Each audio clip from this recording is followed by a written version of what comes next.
How are you guys? Erik ten Hag is keen on signing Manuel Ugarte, and personally, he wants to obviously go ahead and obviously get him the player at the club in there for you. And he's really piling more pressure onto the hierarchy of Manchester United to deliver Manuel Ugarte as soon as possible. Welcome to this channel. It's the United Matters channel, third video of the day. Hope you guys are really having fun wherever you are, and smash the like button, comment and share. And if at all you're watching us for the very first time, endeavor to subscribe to this channel so as not to miss out on stories that we do upload in here on a daily. Rock and David is my name, and hope you guys are really having fun wherever you are. Continue to subscribe to this channel so as not to miss out on stories that we do upload in here on a daily, and a lot is really happening into the mix. And we are here to obviously showcase to you what United is all about and how far we've gone ahead to reach in as far as our targets are really concerned. And having gone ahead to sign for players now, United are still charged obviously getting more players, like I've always gone ahead to tell you. The Muslims, we thank Allah for the gift of life, and the Christians, we thank Jesus and God for the gift of life. So let's see close to 300 likes much on this video, and don't forget to subscribe to this channel because we are obviously going to be bringing you the latest news coming in from Manchester United. Now, the Snapdragon is going to obviously trigger or extend their contract until 2029. That is the front shirt sponsor for the club of Manchester United. That is good news. And then Erik ten Hag has spoken about the targets of Manchester United in as far as the season is concerned, the players and the trophies they're really looking at this time round. And let's start it off with the Miguel Dillon. We all know to it that he's a chief football correspondent or writer at The Independent. He has told us that Erik ten Hag is personally keen on Ugarte, who has similarly been raised as a hugely promising option by the club's recruitment hierarchy. Now, Erik ten Hag is keen on signing Manuel Ugarte, and if you've been following this channel for some time, you all know to it that Erik ten Hag has always gone ahead obviously show interest or intent in signing Manuel Ugarte. Even last season, when he was at PSG, when he was at Sporting Lisbon, the player was wanted by Erik ten Hag. He was admired by Erik ten Hag, and he wanted him to come to the club of Manchester United. Though by then, it was really hard for Manchester United because our priority signing was a striker, right? Mason Mount, you get, and a goalkeeper, meaning that the midfield was not all that a priority. That's why we went ahead obviously getting Amrabat. And you obviously have to get to note it that the first two signings are always the priority. Like this season, a striker and a central defender have been a priority for the club of Manchester United. And that's why they went in for Joshua Zirkzee first, and they followed him with Leny Yoro, because they felt like we needed a replacement of Rafael Varane, and we needed another second striker at the club of Manchester United to compete with Rasmus Højlund. You understand? Such that if at all Rasmus Højlund is really injured or needs to be rested, Joshua Zirkzee comes in through. Or if Joshua Zirkzee is injured, United can obviously get in Rasmus Højlund. Or even when Joshua Zirkzee needs to be rested, United can easily get in someone who can do the shift as the primary striker. And those were the two signings that United went ahead to make. So it's known a new interest from Manchester United for Manuel Ugarte. United has always gone ahead to show intent to sign Manuel Ugarte, and they've finally gone ahead obviously keep pushing. And Erik ten Hag is one of those people that have gone ahead obviously sit with the board, and they've gone ahead to prioritize him as the first choice midfield target for the club of Manchester United. And that's what you get from the side of Manchester United. The board is doing the due diligence, and I think this task that Erik ten Hag has gone ahead obviously give to the board, they'll obviously bring it home, because Manuel Ugarte is a player who is pushing to come and join Manchester United. You understand? And PSG are really willing to lower their price. We've gone ahead obviously clarify that, and they've told us that PSG is willing to obviously lower their price to see to it that they obviously get this player to where he deserves to be. So Manchester United is working tooth and nail to get in Manuel Ugarte, and Erik ten Hag is really telling the recruitment that that's the player we need. And I was like, how are we going to be looking if at all we get in Manuel Ugarte? That is the most important bit of it all, because if you look at how we played when playing City with a Casemiro who really looked good but not known to the levels of Manuel Ugarte, You just have to paint a picture and ask yourself, how will United look if at all Manuel Ugarte comes in through and is commanding that midfield alongside Kobe Mainoo? You get? So it is really very interesting that Erik ten Hag is pushing in for this player to come in through, and I'm just elated, because United has always gone ahead to really not solve that problem of a CDM ever since Nemanja Matic left. I think the last player that we signed when he was really a very good midfielder and in a perfect age was Nemanja Matic, because Nemanja Matic left at Manchester United when he was, I think, 32 years of age, and I think he joined us in 2016, 2017, right? And that is the last CDM that went ahead to sign. For Casemiro, he came in through when he's 30, and he all looks really tired. And I think the coming in through of Manuel Ugarte will obviously go ahead and really give this guy a lifeline. I'm talking about Casemiro, because Casemiro needs not to be playing every game. If he's going to be playing every game, Casemiro needs to obviously come off the bench, sometimes, or start the game and play like 60 minutes and take him off. You get? That's what you're supposed to be doing. His minutes are supposed to be managed very well, such that he can be very, very vital to the team in the first hour mark. Then in the last 30 minutes of the game, you get in Manuel Ugarte to obviously get the task accomplished. All else, Manuel Ugarte starts, plays like 1 hour. After playing like 1 hour, he obviously finds himself taken off, and then this other player really comes in through and puts in a very huge shift. So for me, that's what I'm really thinking about, and that's why Ten Hag is really pushing in for Manuel Ugarte. As we think that other midfielders are really going to be coming in through, Manchester United's like, let's first get this deal done and dusted, And Manuel Ugarte to Manchester United is one of those that we are supposed to obviously be really looking at. Talks are really progressing on very well. I've even gone ahead to see Fabrizio Romano really do a retweet. Let me show you. Let me show you what Fabrizio Romano did today, meaning that things are really moving into the right direction, and you never know. By the end of this week, we might obviously get in a here we go from Mr. Here we go, Fabrizio Romano, because yesterday he put up this tweet. Let me flash it on the screen, and then today he has gone ahead to retweet it, meaning that something is really developing and really growing up on the side of Manchester United as far as the Manuel Ugarte transfer is really concerned. When you see the retweet, you understand the reason as to why the man has gone ahead obviously put in the retweet. Where is the retweet? Where is the retweet? Where is the retweet of Manuel Ugarte? All right.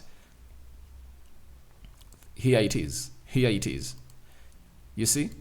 Yesterday, Fabrizio Romano told us that Manuel Ugarte insisting a lot for Manchester United, as Paris Saint-Germain and United are still talking. Jorge Mendes leading negotiations with PSG open to selling Ugarte, and United still keen. United need fee reduced, hold one more sell. All will go for a cheaper option. And today he has gone to retweet it, and that shows you that the talks are moving into the right direction for the club of Manchester United, and we might get our man there. That retweet really increases my optimism to get in a player known as Manuel Ugarte to the club of Manchester United, and I believe in what we've gone ahead to hear from Fabrizio Romano that a lot is really going to be developing this season for this summer transfer window. In these 3 weeks remaining, United can really pull out a shocker. So Erik ten Hag is pushing a lot to obviously get in these players at the club of Manchester United, and today he has also gone ahead to emphasize that the targets of Manchester United are really known, and they believe that all will go on as to plan. And he has said, not so different, but we know our targets, and we know we are in the right direction. We know we've won 2 trophies, and we know our game model. So now we have to integrate the new players where we think they can improve the game model, improve the team levels, and we take it from there. That's what Erik ten Hag had to say about the club of Manchester United. Now, for the targets, he was talking of 2 things: the players, the incomings, and the targets of the club in as far as ending the season is really concerned. The trophies that you're going to be playing into, the UEFA Europa League, Premier League, FA Cup and Carabao Cup. That's why he hinted onto the two trophies that we've already gone ahead to win the FA Cup and the Carabao Cup. When we go to the targets of the players, that's where the likes of Manuel Ugarte comes in through, and one more midfielder. So United is in need of very many other players, and if at all you believe that we are done, I want to confirm to you that it's not yet done. Even if you bring in one more signing, it won't mean that we are done, because United can even go for Gerard Braithwaite. That is it, because if United get suitors for Lindelof and get suitors for Harry Maguire, they can use that amount of money to obviously go ahead and obviously get in a player known as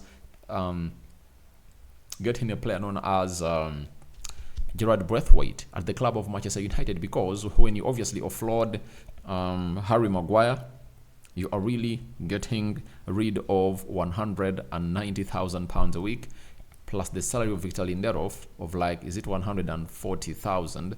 So that is like 330,000. Offload those two players and bring in one, meaning that you are saving in a lot of money at the club of Manchester United, and you'll be obviously putting our wage structure into the better position to compete with other fucking teams. So that is what Ten Hag is going to say about our targets, and integrating the new players into the team is really one of the activities. But I believe the rest had gone ahead to integrate in there very well. The likes of Lenny Yoro, but he went ahead to get an injury. Then the other player, Zexi, I believe he's really gonna make his debut against the side of Fulham. That is tomorrow at Old Trafford. Then for Delete and Mazrui, they are obviously gonna really be part of the squad that is gonna be playing against Fulham, and Eric Ten Hag is gonna have to emphasize that as one of those moments that we should expect for into the game that we're gonna be playing at Old Trafford tomorrow at I think 22 hours for the Premier League Kickstarter.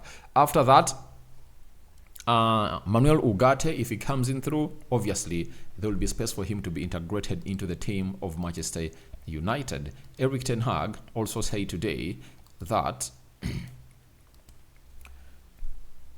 I always have very high expectations, but he wants to go for trophies, meaning that this season, Eric Ten Hag wants to go for bigger trophies. And I believe that however much people have gone ahead to obviously downplay Manchester United, but if we can keep those players fit, like 90% of them, and not have instability into the backline of Manchester United, I tell you what, we can obviously win this. I tell you, we can be competitors of the Premier League, because we are not far off from the likes of Man City. You saw when we played against Man City, we matched them, and we are not really respecting them. So if he talks of trophies, this time around I think he's looking at the UEFA Europa League and the Premier League, and he believes that he can obviously do the needful. And he'll be the first manager, and by the way, he's the first manager to win trophies for 2 consecutive years. Ever since Alex Ferguson left. Jose Mourinho won 2 trophies in his first season, and the next season he didn't, and the other season he was sacked. Ole Gunnar Solskjaer never won anything at the club of Manchester United. And when you look at this guy called what's his name? When you look at this guy called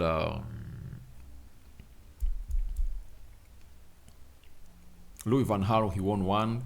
Ole Gunnar Solskjaer, he never won nothing, and we had gone ahead to take 6 years without winning any trophy. And it was the man known as Eric Ten Hag who took us to the final, and we won the Carabao Cup. Then last season went ahead to win the FA Cup. Lastly, there is a very huge story coming in through from Manchester United that Qualcomm Technologies Incorporation and Manchester United have triggered the extension of their principal shirt partnership, which will now run until 2029. The extension follows record-breaking home, away, and third shirt launches, which feature the Snapdragon brand on the front of Manchester United, meaning that the sales have gone ahead obviously blossom and really be blown out of the window, and that has gone over to spark off what we call a negotiation with the Snapdragon. Remember, Snapdragon had gone ahead obviously come up and obviously not really given us a very long contract, but right now it has been extended until 2029, meaning that